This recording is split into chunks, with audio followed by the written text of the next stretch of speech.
Hello, welcome to Linear AutoCAD Tutorials. Don't forget to like and share this video and also subscribe to our channel for more design videos.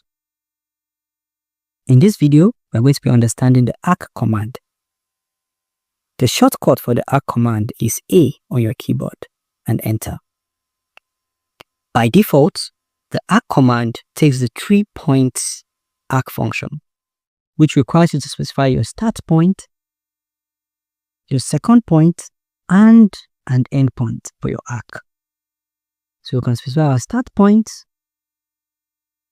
our second point, and give it an end point. We have our arc. Another way to perform the arc function is to go to your Home tab, Draw panel, and pick the arc command. Our Home tab is just right above here. Arc function is the fourth. Click on the drop down and the first option is 3 points arc that we displayed just recently. The next point is start, center, end. When you select the start, center, end, it requires you to specify the start point, the center, and the end of your arc. Let's pick this as our start point, this as our center, and specify the end point of your arc. You can specify it based on an angle or chord length. You give it an angle of 30 degrees. For the third option, go to our arc command, select the start center angle. Specify our start point, our center point, and of course, give it an angle. Let's say 45 degrees. We have our arc. Let's erase this. Click on the drop down. And we have the fourth option, start center length. The length here is the length of a chord. So we specify our start point, our center point, and the length of a chord. Our chord is the distance from circumference to circumference of a circle. Give our chord, say, distance of 10 units and enter. Now we have our arc at a chord distance of 10 units. That's from this point to this point.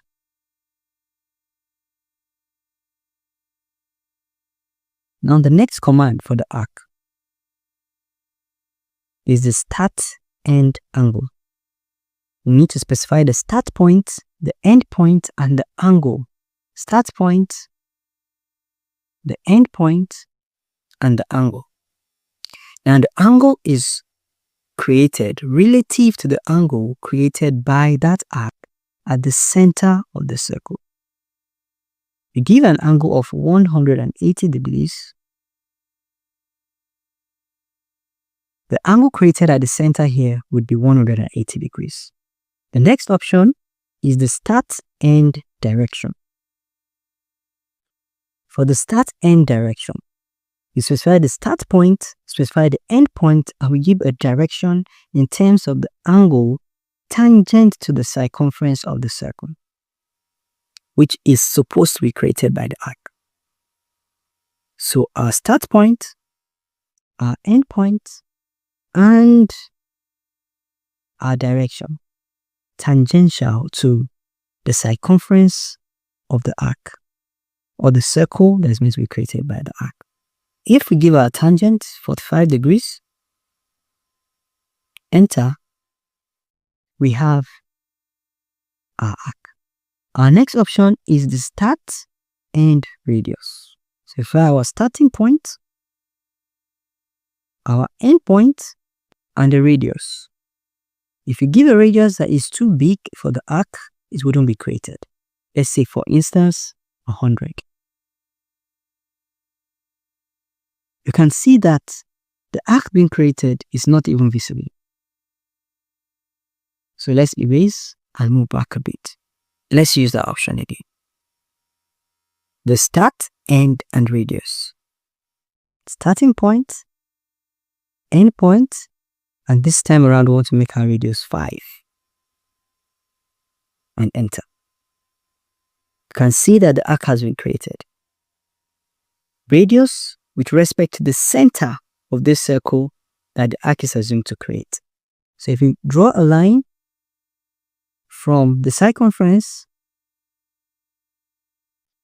to the center, you notice that this line will be 5 units in length.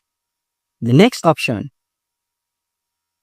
is the center, start, and end. So specify the center point, specify the starting point, and we'll specify the end point. And we have our arc.